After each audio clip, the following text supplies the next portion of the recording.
All right. All right. Welcome and thanks for joining us for our reception and talk on selections from the Marilyn K. Glick Center for Glass Teaching Collection. My name is Erica Quam. I'm the interim director here at Purdue Galleries. Today we're joined by Brent Cole and Jennifer Halvorson, both professors from Ball State University's Glick Center for Glass. Just a few quick things before I properly introduce our guests. We're recording, so I'll be keeping you on mute for the duration of the talk, and we'll be doing a Q&A at the end. So please enter any questions you have into chat and I'll read them out later, or you can just unmute at the end and ask them yourselves. We hope to have this session available on our exhibitions page later in case you have to miss part of it, and you can find us on purdue.edu/galleries. This exhibition, Selections, is on display in Ringel Gallery, Stewart Center, until Thursday at 7 p.m. So you just have 2 more days, unless you're willing to run over there tonight. So don't miss that before it closes on Thursday at 7. With us today are Brent Cole and Jennifer Halvorson. Brent holds a BFA from the Cleveland Institute of Arts in Ohio and an MFA from the University of Illinois, Champaign-Urbana. He is the director for the Glick Center for Glass I knew I was going to do that once. I should have practiced that more. The Glick Center for Glass at Ball State University, and his work has frequently been exhibited at Art Basel in Miami. Jennifer Halvorson holds dual BFA degrees in metal and glass from the University of Illinois at Champaign-Urbana and an MFA from Rochester Institute of Technology. She also studied in Denmark on a Fulbright scholarship, and her work has been exhibited at SOFA Chicago and the Corning Museum of Glass's new Glass Review number 32 and 35. Over to you, Brent. Okay.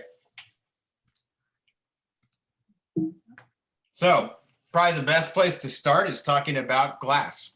And for a long time, they thought that glass was a supercooled liquid at room temperature, but now they've actually described it as an amorphous solid. And so when you're looking at glass compared to quartz, you can see quartz on the left side aligns into a particular pattern and takes on crystalline formations. Glass does not do that. They think a lot of that is because of gravity. So in space, glass actually starts to act more like a crystalline. So typically, glass through the ages has been blown into molds or manipulated by molds. And that leads us to Indiana's glass manufacturing past. So oddly enough, between Lafayette and Muncie was the largest gas dome in the Northern Hemisphere. And it took about 15 years for them to exhaust that large resource. And at one point in time, there were 150 to 200 glass factories between Lafayette and Muncie. And you can see like the first glass slide that I showed you where they were blowing into a mold. These gentlemen were blowing into molds, and there's a pit on the other side of this young gentleman holding a blowpipe. And they would have blown that bubble up to a certain size and then swung it in the pit to make sheet glass. And so this was a sheet glass factory, I think around Elwood. And you can see they made these large muffs, what they call muffs. And here is an illustration of how they would turn that into sheet glass. So what they would do on those muffs is they would actually cause a crack to happen down the center, and they would reintroduce it to the heat and flatten it out to sheet glass.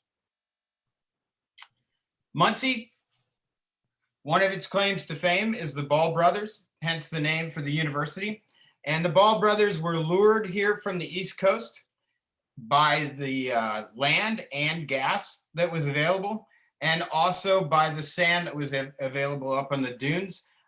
The Ball brothers are actually responsible for leveling several dunes up at the National Seashore during the manufacturing time.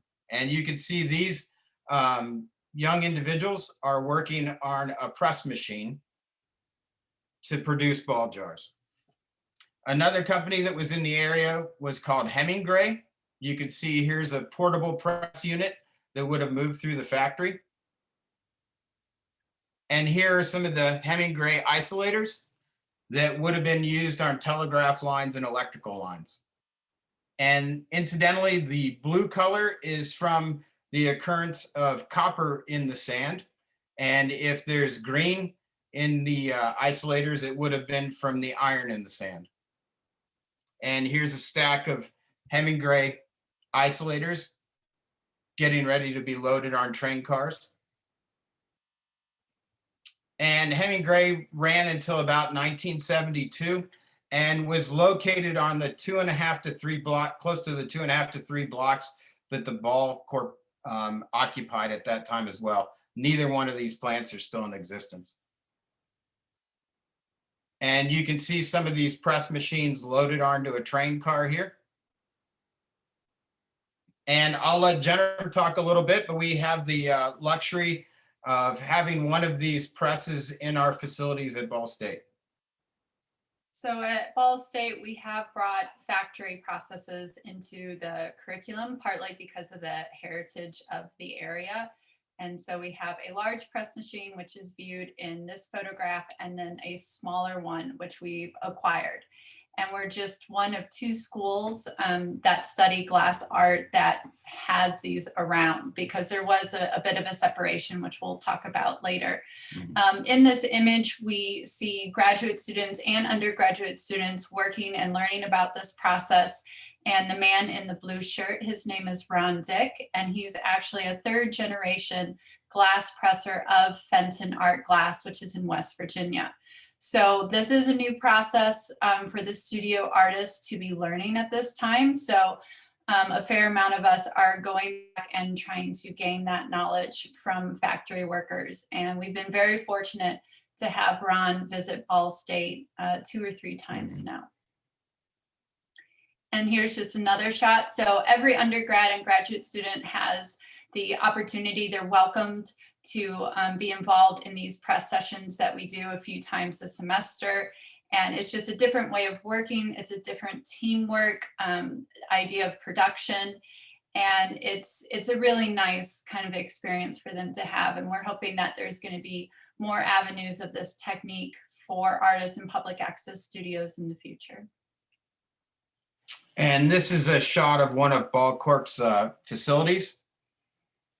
And you can see these are very specialized, and they make a couple things really well, but there's not a lot of diversity in what they're able to make in these factories.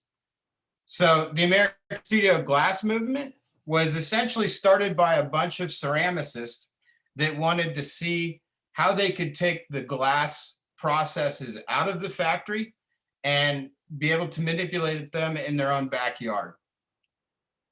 So first and foremost was Harvey Littleton, considered the father of the American Studio Glass movement. His father was a chemist at Corning. And oddly enough, one day his dad brought home something off of the production line, and his mom ended up cooking in it. And it was an isolator container for a batteries in a transmission facility. And he had brought it in fresh off the line, and that was the advent of Pyrex cookware. They had been utilizing it to isolate the acid from the batteries, but they found out that by utilizing those in an oven setting, they could get a lot of return, and it could take the thermal shock of the oven. And so here's Harvey. This is in the early 70s, and Harvey is working out of this glass furnace, this small version of those large glass furnaces. The one that I was showing you before in the factory setting, that particular glass furnace in that building was probably about the size of a 3,000 square foot building that would have melted thousands of pounds of glass. This furnace held probably 30 pounds at the most. And you can see the small burner just off to the left that they were using on this fairly inefficient furnace to try and facilitate glass blowing on a smaller scale. This is one of Harvey's first cast pieces. And oddly enough, when Harvey was still alive and down in North Carolina, people from Penland School of Crafts would have the ability to go and visit Harvey at his studio. So one of those days, I was there TAing for a group of students and tried to move out of the way of one student and accidentally backed into the cabinet And I was terrified by the fact that this first singular piece that Harvey made was precariously tipping back and forth, about ready to crash onto the shelf. So luckily, I made it through that moment, and this piece still exists. And you can see Harvey, after he left his teaching job, moved down to North Carolina and set up a studio. And here he is working in his studio there. But he started out as a ceramics professor at the University of Wisconsin in Madison, and was the first professor to actually have a glass facility at the university. And many of the people that we know today were students of Harvey, and we'll kind of get into that in just a second. And so this is one of Harvey's pieces that's done with multiple overlays of clear, essentially cups made out of color that then were stuffed with clear in between, and it gave that kind of color separation between the two. Another person that was instrumental in the American Studio Glass movement was Dominic Labino. Dominic Labino was a chemist at Libby in Toledo, and he was the primary inventor of fiberglass. And so Dominic also figured out how to make a glass formula that was decent, that had a long working time for glass blowing in the studio application. And Dominic ended up making his own line of artistic work as well. And so there are some similarities, as you can see, of this interest in veiling between the two. And one of Harvey's first students was Dale Chihuly. Dale had started out as a fiber artist and became interested in the prospects of glass. He had actually woven glass when he was in undergrad. And so he went to the University of Madison at Wisconsin. And soon after graduating, he was teaching at in Providence at RISD. He was actually the first professor of glass at RISD. And in the off season, he would go out to a tree farm close to where he grew up in Tacoma and set up a summer camp for glass artists. And you can see Harvey and Dale here at the summer camp working on glass pieces. That summer camp now is known as Pilchuck Glass School and is pretty much world renowned for bringing in a lot of talent into the summer programming that allows students this connection with people that have been practicing the medium for years. Here's some of Dale's work.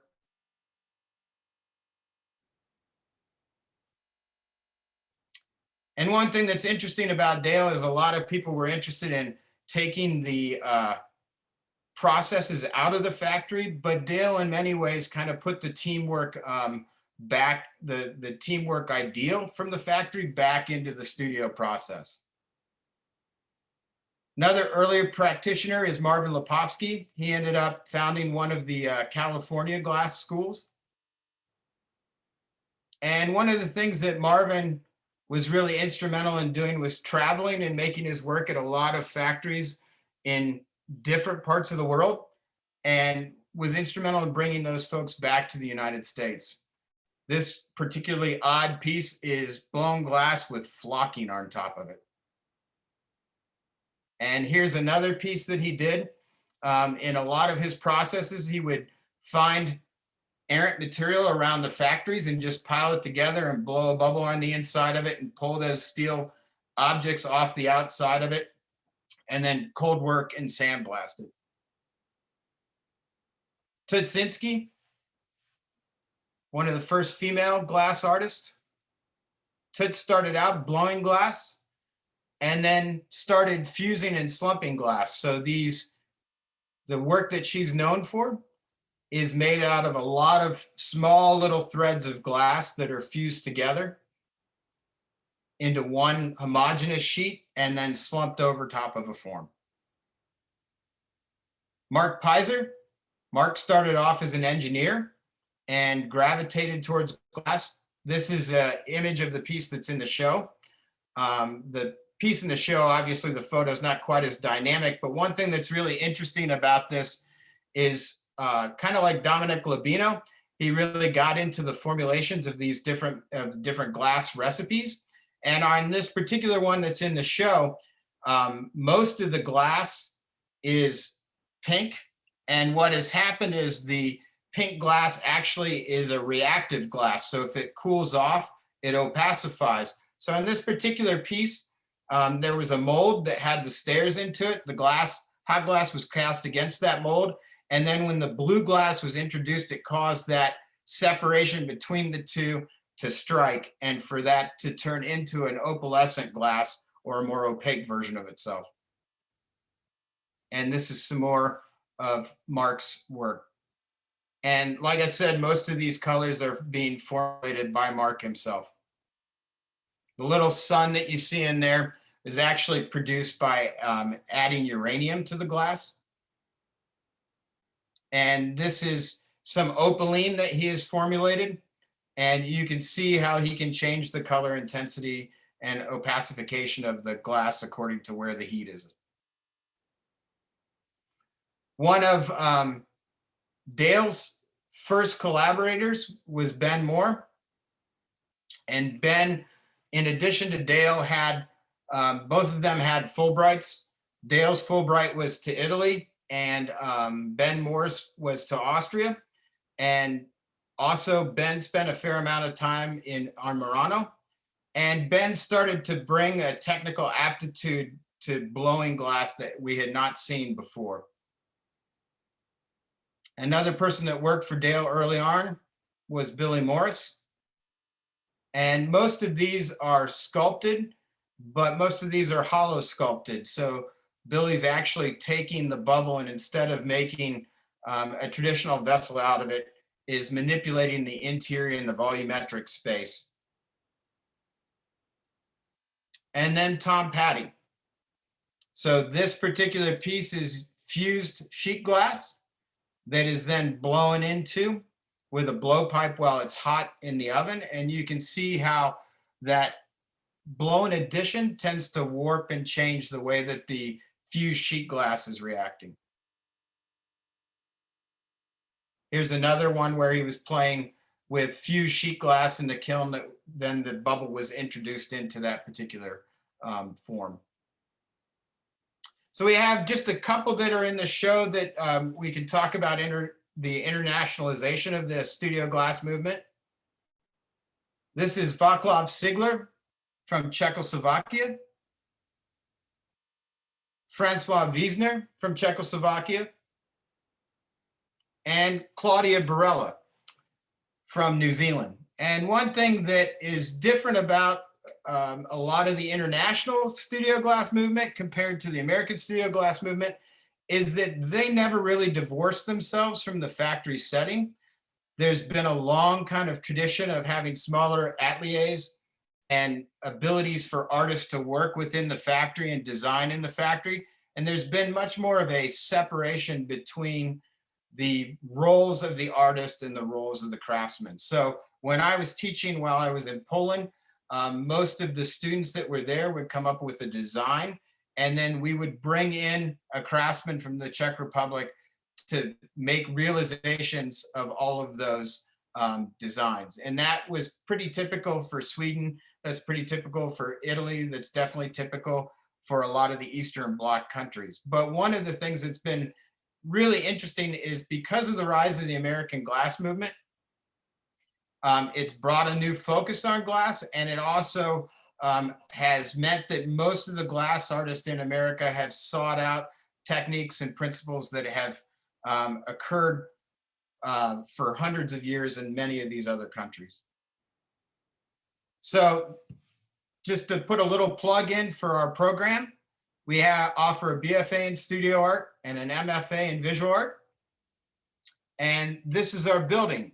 And the interesting way that our facilities and buildings came about in the program in general was Marianne Glick. Her mother was one of the largest collectors in America of studio art glass, and was one of the first people to donate their collection to a major museum. And she donated her collection at that point in time, to the Indianapolis Art Museum. And she has also, Marilyn had also set up the Indianapolis Art Center. But before she passed, she wanted to see a glass program in Indiana that granted a Bachelor of Fine Arts and a Master of Fine Arts. So through their generous donation, we were able to have this glass facility. And up on the upper right, you can see that is the hot shop. In the center section is our studio space for general classrooms and assembly of artwork. And then on the left is our cold shop, where we do a lot of the cold finishing of glass objects and also our casting facility. So we offer blowing and solid sculpting, casting and kiln casting, fusing and slumping, cold working, flame working, and neon. And this gives you an example of when we refer to glass blowing, we're primarily using a hot furnace and gathering glass out of that furnace. That furnace runs 24/7 and is at about 2000 degrees. We can also make molds in the sand by pressing objects into the sand, and we can pour directly into those sand molds. And you can see on the left an example by the Swedish artist Bertil Velin. So another process of casting besides pouring the molten glass is a lost wax process, comparable to bronze casting. And so this is where we're making refractory sacrificial molds, generally over waxes that are steamed out, and then we program a kiln for the glass to be warmed up and then melt into that space. And this is an image of one of our visiting artists, Courtney Boyd, and her sewing machine that is cast solid in glass through that process.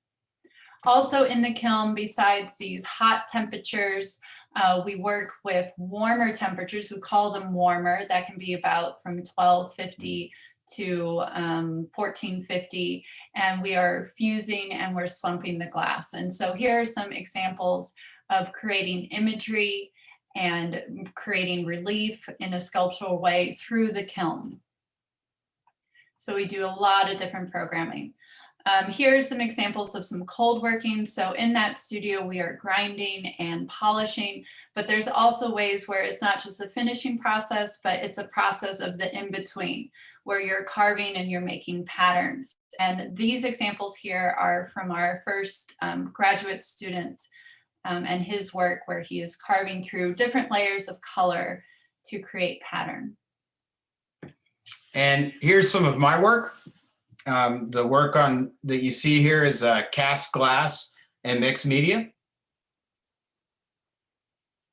This is blown glass, and the inside each one of these objects is mica that's induced hot. The interesting thing is the mica resists the heat. So even though the glass is above 1500 degrees, the mica is able to kind of filter and float around on the interior of these pieces. And these are based on what I've seen microscopically of diatoms.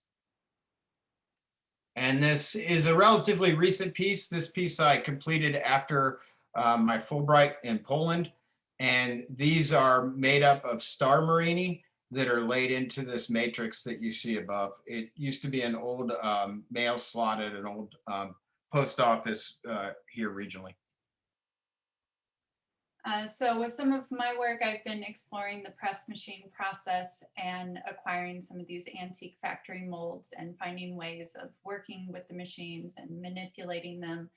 This is a wall piece with some pressed plates, and the strawberries that you see are casted individually and then tack fused back onto the plates. And they are mounted on the wall to kind of recognize almost heirloom plate forms that we no longer necessarily use, but we use to kind of decorate our home. So it's going back to these bits of pastimes and family values. And I was working with canning jars before coming to Ball State, but I continue to work with them.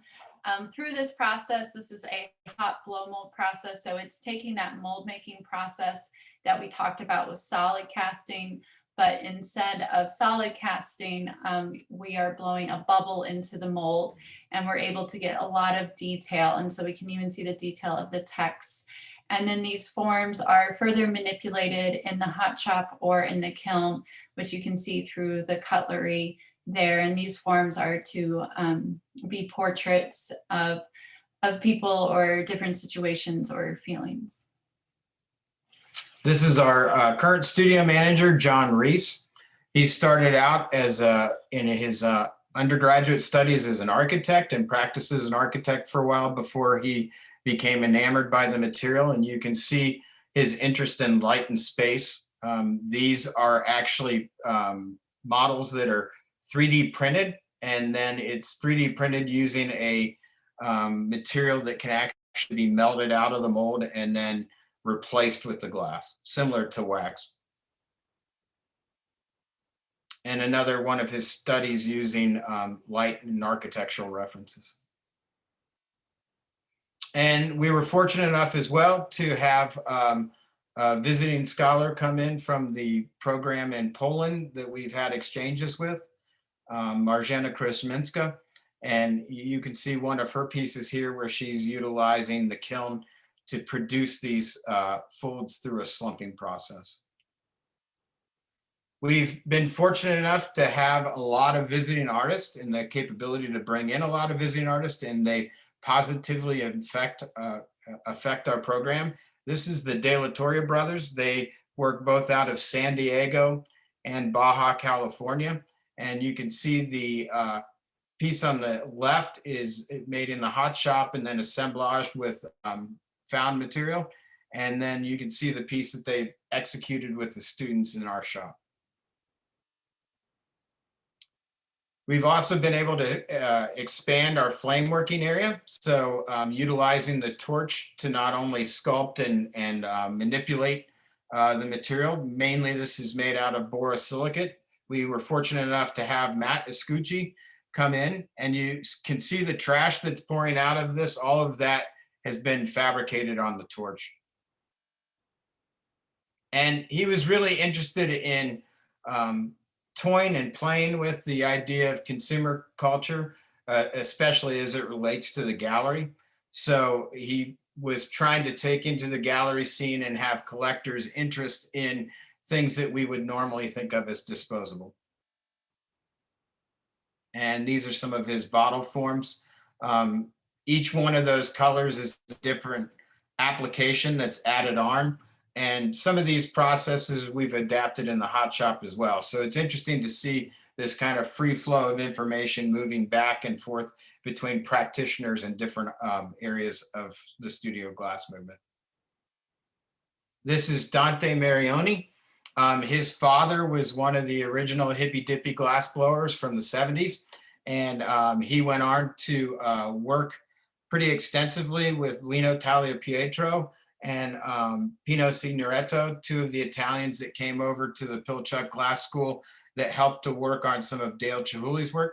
And Dante was fortunate enough to be around Pilchuck at a very young age and was able to pick up a lot of these processes.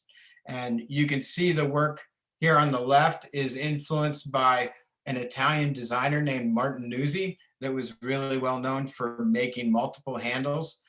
The process that's on there is called reticello, which is kind of a traditional Italian technique that requires two twisted cups that are twisted in different directions. And when they're jammed together, they create this optical phenomenon that's almost like looking at fly eyes microscopically. You can see there's this same process. The acorn that's in the show is made by utilizing the same reticello process. Early on, Dante was known for his vivid color palette, specifically during the 80s. And he also was referring to a lot of Greek pottery and Etruscan ware. A lot of the stuff that he had these elongated proportions though. So it was kind of this ancient antiquity meets Giacometti's proportional sense. This is another piece that was informed by Martin Nuzzi. So we've also been fortunate to bring in collaborative artists. This artist group known as CUD Jon Rees and Robbie Miller. These two artists live on different sides of the United States for the most part, but they come together to collaborate. Neither of their work as individuals kind of has this kind of same emphasis. And when they come together, they're really interested in being inspired by folk art. They do a lot of mosaics and they do a lot of free painting, enameling work on these blown pieces. They're also really interested in the community aspect that art making can bring. So a lot of times with their mosaics, they're bringing in students or the community. A few years ago, they had a residency in Norway and they did a very large public art piece with the mosaics with the community, and it's just part of their art practice. And it was really an informative part to bring to our school and to our students. One thing that was nice too is they were bookended in the same year that Dante was here. So the thing that was great was this was a really hands-on workshop for the students, whereas when Dante came in, his work requires a certain amount of precision and the students really weren't able to facilitate in the making of the work. They were able to participate. So it was nice to bookend that particular year with those two artists with completely different approaches to the material. Sylvia Levinson is an artist originally from Argentina living in Italy. And we were also fortunate to be bringing in these international artists because they do travel to the United States to teach summer workshops. So it's a great opportunity for us to bring them to our school. And she works with a lot of imagery and kiln forming, and then also these casted pieces. You see on the image here, the deer's head is cast glass as well as the boots and the hands. And then she's working with other materials to create this kind of larger scale and this presence of her work. And this is some imagery that she was doing as part of a workshop with our students, working with decals, working more with the computer and bringing those interests into glass. Jeff Ballard is also studied at University of Illinois for his undergraduate degree, and he is on the West Coast. A very, very good glass artist, but also working with a lot of conceptual imagery. This blown platter here is focusing on a water droplet and showing kind of a stillness of motion, which glass does so well. And then some of his other work deals with these pillow forms, these kind of soft forms, but really made in this hard material. And he is working with mixed materials to bring in a certain narrative related to sleep and I think insomnia. Insomnia, yeah. Another great duo that we were able to bring in is known as the Burnt Asphalt family. And that family is actually made of as a handful of individuals, but we were able to bring in two of those leaders, Erica Rosenfeld and Jess Julius. And again, their work as individuals is totally different. This is a collaborative group. When they come together, they're focusing on performance within the hot shop. And when they first started and they wanted to do a performance, they also wanted to bring femininity into the hot shop. And so in many cases, they're creating a barbecue or a potluck. They're somehow cooking or having a lawn party in the studio. And so there's a lot of preparation for this, a lot of experimentation, and they are doing a lot of preparation with food. So they prep different vegetables, different meats, fish, marshmallows, all sorts of things, and they set up their performances. And it's been pretty impactful bringing performance into this material and into the studio. So here's kind of a final finale shot from one of their performances. And this is some of Erica Rosenfeld's individual work. These are all fused and drilled elements that are then linked together. And this is some of Jess Julius's work. You can see how she's manipulating found objects and neon and a whole plethora of different approaches into her artwork. Another duo that we had come in is Stephen Paul Day and Sibylle Peretti. Stephen Paul Day is from New Orleans, and has a background in both glass and sculpture, and pursues both of those frequently in residencies that he partakes in. Sibylle Peretti grew up in Bavaria and ended up studying at this school in Eastern Bavaria called Fraunau. And she actually started out as a technical background. She knew how to, at the completion of her studies, she knew how to blow glass and also how to cold work glass in the factory aesthetic. And she rebelled from that aesthetic almost directly after she left school and started utilizing a lot of found objects and glass to talk about a whole range of emotive experiences.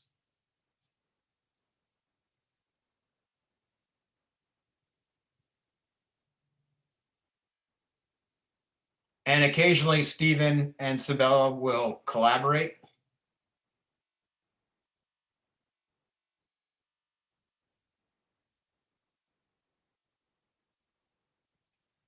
These are some examples of our student work. These two in particular are from the undergraduate students. And through the courses, they're learning techniques and skills, but then we also play with the research and ideas and concepts they have. So the example on the left here is mold blowing and making multiples. So that mold blowing that we talked about early on in the factory setting, we're still bringing those processes into the studio for students to able to replicate. And then on the right, we see a lot of that color pattern that Brent was talking about with Matt Estuki's bottle forms. It's known as encamo. So those color stripes is actually through a very skilled technique of matching up these color cups. And some of these examples are just working in the hot shop, working with the hot glass and sculpting, which you've seen some examples of. And then also just using solid glass. The crystals that we see, those facets have been able to be made by grinding and having that precision to grind certain angles and making glass a very soft, sometimes material, into something that is more structured and rigid. And these pieces, kind of a variety here. So the blue form, we work through rubber molds as a way to create different waxes and work with wax manipulation to then make refractory molds and casting glass. And there's some really great crossover for our students when they're taking glass courses, but then they're also taking sculpture and bronze casting or small metal casting. So we have really great dialogues as far as what material needs what refractories, what heating, what cooling. It's a really great dialogue to have that diversity. And then the pieces on the top there, that is again kind of hot chop meets cold chop. So those domes or lenses are formed in the hot chop. And this was an intro student who was then sandblasting or etching the glass very slowly, but into a deep relief to create these forms. And we're looking through the solid glass, which is magnifying that carving and making these microscopic diatoms. And you can see these are all intro assignments that we're showing here. We'll get into some of the upper level assignments in a little bit, but one of the first assignments that we have them do is working with multiples and looking at nature through a different lens. And so that manipulation can take on a lot of different looks or feels as we allow each of those students to investigate their own interest. In the graduate work, we had our program started out as a 2-year program and now has morphed into a 3-year MFA program. And the MFA program gives the students a fair amount of time to research and investigate processes and conceptual modes of working. And a lot of our students are really changing their portfolio, changing different things that they're thinking about. This piece in particular, the student was interested in more performance, and she was creating glass castings or sculptures that could be worn and then create kind of a different persona. And then she was actually working with our theater and dance department to really study choreography and body movements and what sort of language that brings to her pieces. So it was a really great exploration for her. And the students are working in glass, but our program is definitely open to various materials. And so this student was making these glass spiders. This is a kind of sketch of what she was making, but then at the same time, she was making these larger forms out of paper, kind of the wasp nest sort of sculpture. So we're really open to the idea of students just working in all disciplines, just playing through their ideas at different scales. Mm-hmm. This student was dealing with installation for one of the for the first time, and was really exploring this idea of being able to manipulate the context in which the work was being viewed. And we are kind of one of the few glass programs that has a fully operating neon studio. So we bend neon and we also bombard or electrify the neon tubes. And it's something that is of great interest for our undergrads, students, particularly within architecture as well, and then our graduate students. So this is an installation shot of a graduate show and his incorporation of neon and light and color, and how that color through this light really created an atmosphere for his show that was really important.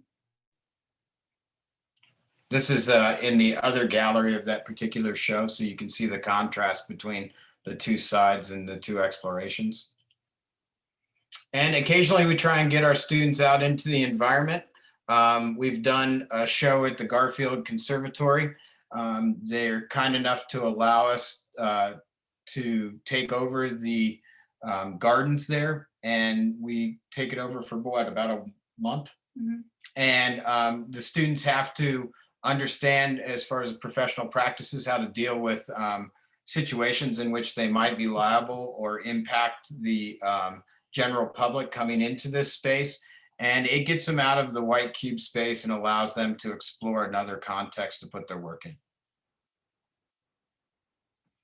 So thank you very much. If you have some questions, we'd be more than happy to answer them.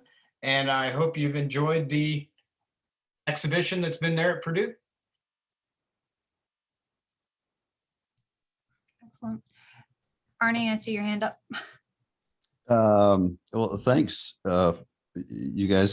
So I have a couple questions for you. Not surprising, I guess. So you obviously have a really envious, not just facility, but ability to bring in all of these exciting artists from internationally and from, coast to coast, which is rather extraordinary for the training of your students. I wondered, do you still have that sister relationship in Wrocław? We sure do. They've been impacted kind of heavily by COVID. So they've lost a fair number of faculty and they've had to shut down multiple times. But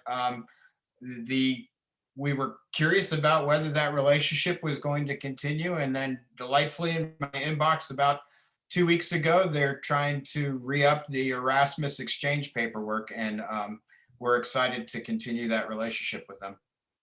Yeah, so I don't know if everybody in the room understands what you mean by the Erasmus relationship. The thing that's interesting is the European Union had allowed students within the European Union to exchange between programs. And I think it was probably about 5 or 6 years ago, the European Union was kind enough to open that up to programs outside of the European Union, and they call it the internationalization of the European Union programs. And so they've been very excited about partnering with different programs all over the world. Wrocław, while I was there, Arnie, oddly enough, had been setting up new relationships with Japan and China and other schools in the East. So it was interesting to see how much they were expanding that focus. Well, that's great. It looks like there's a question in the chat here. I don't want to dominate this.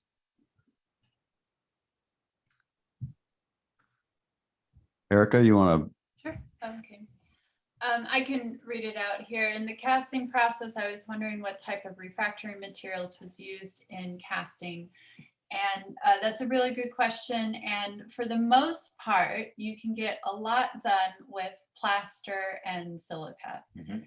And those two materials are combined 1 to 1 to 1 with water. Some artists will do that by weight. A lot of artists do that by volume. Mhm. And that is a really good starting point for casting glass. But there's also been a lot of experimentation with other refractories. There's some really interesting refractories in Japan that have some really unique qualities, but also just outside of Toledo. Mhm. There's an R&R material. It's a more rough material, fibrous material. Some casters are using that to cast really delicate thin pieces because the refractory can be really thin. And then other artists like Jon Rees, our studio manager, is using that because it can withstand melting out this 3D printed material. So it kind of depends on what you're doing, what glass you're using, what kiln you're going into. But as a starting point, plaster silica can get you really far, And the material that Jennifer was mentioning, R&R, is traditionally utilized for dental procedures, for casting dental fixtures. And so the nice thing is that we've been able to adopt it to some of our processes. Excellent. Oh, there's another one. One more. So what excites you about the future of glassmaking? I think one of the things that excites me is about how we're taking old technology and new technology and combining it and increasing kind of the vocabulary. The other thing that's really exciting is most of us, when we first started out, we were inspired in some ways by other glass artists, but most of us in our generation are inspired by people working outside of the medium and seeing how we can push it in new ways with some of the concepts that are being developed in other aspects of the art world. So I think we're excited to see how people that aren't as familiar with glass kind of stumble into it and how they approach the material with new eyes as well. Excellent. Go on. So that's really amazing. I mean, the stuff that you brought over here is from your collection, right? I mean, the student teaching collection that's part of the Marilyn Glick Center for Glass. Is that correct? That's correct. Because that's totally separate from the Owsley Art Museum on campus, correct? Right. Oddly enough, the Ball family didn't collect a lot of glass. There's a little bit in the museum, but maybe being around it every day, they decided to collect something else. That's not that surprising. But so, you know, what kinds of opportunities are there for, let's say, if there were students at Purdue who wanted to, you know, come and study glass during the summer? Are there any kinds of opportunities? Because we don't have those kinds of facilities. We have a technical glass area over in chemistry that's very specialized and really is not the same language as the most of the things that you folks do. So if we had any of our art students that were interested in some kind of a possibility of doing a summer glass course every other summer or something like that, is that anything that would maybe down the road be possible? I think it would be possible. And the other thing too, is we're always open to critique exchanges as well. So it could be something. For a while, we've done a critique exchange with the graduates at SIU in Southern Illinois. And so it could be a really nice experience to just exchange undergrads and allow the undergrads to not only be excited to share some of the processes and opportunities with students from Purdue, but it would be great to see what the Purdue students brought in. And, you know, sometimes people ask us, you know, how can you teach intro to glass for 20 years. And the thing that's kind of interesting is that sometimes I'll walk in there and I know what the material is going to do. And I'll see somebody that thinks they're making a mistake and I'll look at it and I'll go, you know what? In the 30 years of me messing with glass, I have not seen the material do that. And so it's great to kind of look at it through fresh eyes as people are experiencing it for the first time. And even if people don't go on and pursue glass as an interest, it's a material that they haven't encountered in that particular way. And I think it really changes the way that they not only might encounter their own material when they go back to that, but it also changes the way that they approach learning, because it's such a they're such a fish out of water as far as that material is concerned. I mean, most of us will not have messed with glass until we get to the college level. Right, right. Yeah, I was thinking not only about our art students, our art majors, but also there's a large materials science area that we work with collaboratively. And I think that there could end up being quite a lot of interest if there was, and we can talk about this sometime down the road, but if there was some opportunity even to sort of do some sort of a, where we would pay for credit at Ball State, the students would pay for credit to do some sort of a thing in the summertime for a month or 6 weeks. I don't know. Yeah, we'd definitely be interested in that. And we're kind of in a unique position being the only program that's left in Indiana. There was one other institution that had glass, and it was private, and they decided to essentially close their whole art program. So was that at Anderson? Yeah, that was at Anderson, and that program had been around for quite a while. So we feel fortunate that our program still remains, and that there's possibilities. Jennifer and I were talking about this, that in some states, if there's only one institution that is providing that particular avenue of study, sometimes they will, within state institutions, sometimes there will be a reciprocal agreement that those students can come and participate in those facilities and practices amongst the state institutions. So it might be something to look into to see if there is some sort of reciprocal situation as far as credit transfer and credit acquiring. Yeah, very cool.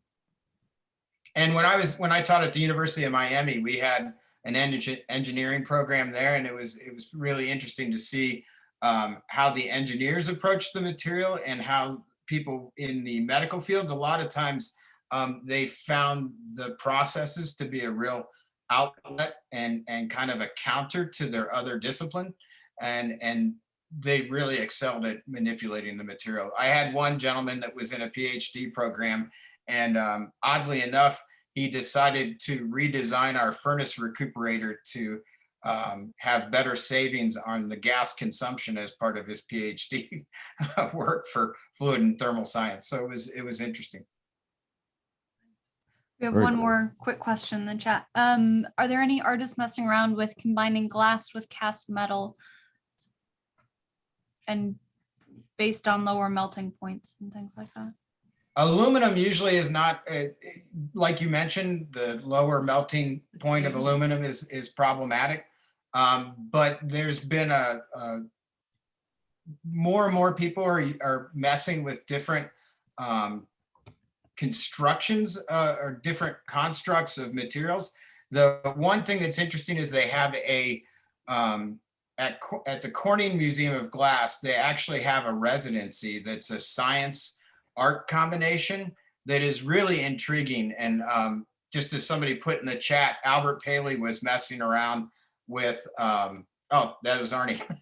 When Arnie and I went to Albert's studio, they were actually messing with a glass that had been formulated as a material that had metal that had compatibility with glass. I think for the tube industry. I think originally it was for the TV tube industry, was the cathode. And so he was actually, they formulated that glass for him, and he was actually able to use compatible metal with the glass that they were using and combine the two. Normally you end up having a difference in coefficients of expansion, And because the glass, like the first slide that I started out with, because it doesn't have a crystalline structure, if it can't contract and expand with that material, it will end up cracking. And so that's the real struggle. Like a lot of the lamps that you see that are blown into metal cages, the trick on that is that the cage is, the glass is allowed to constrict within that cage. If all of a sudden it were to blow around those elements in the cage, the glass would crack because it couldn't constrict when it was cooling. But there are a few artists that are doing cast metal and cast glass in their sculptures, but they're finding ways of modeling, doing the materials process separate, and then bringing them back as cold connections. Yeah. Now, if I remember correctly, you folks also brought in, when Pat Nelson was there, somebody who was dealing with some cool sort of electroform stuff in your facilities, or not in your facilities, but in AJ, right? So, and that's one of those things that's done in a very, very small number of places anywhere in the country. Right. Michael Glancy was the one that really kind of pioneered that.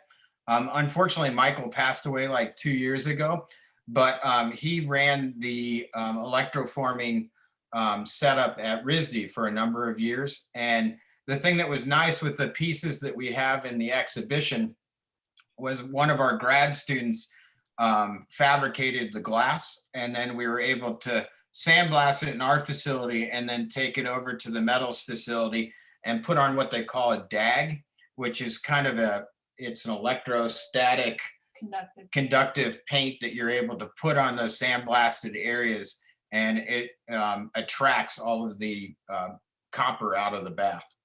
And with the electroplating, that is like really a plating, so it's not really adhering to the glass. So if you look at Michael Glancy's pieces in the exhibit, you'll see that it's staying on because it's been plated all the way around in these tight grooves, and it's just, there's no way for it to fall off. So there are those kind of considerations when you're plating onto glass, because glass is just not a porous material. Right. I didn't know Michael Glancy had died. That must have been very shortly after all of us were with him at SOFA. Probably about a year and a half, 2 years after that. Yeah. Wow. I think it was while I was in Poland. Yeah. Any last round of questions? Well, thank all of you. We thank all of you for joining us this evening, and thanks for the opportunity to share the teaching collection with all of you. Thank you. Like I said, if you haven't made it yet, the exhibition is only up through Thursday. So it'll be open tomorrow and Thursday, 10 a.m. to 7 p.m. Highly recommend to make it over if you can. And thanks for joining us today. Thanks to you, Take care. Brent. Thank you. Jennifer. Thanks. Good to see you guys. Nice to see you.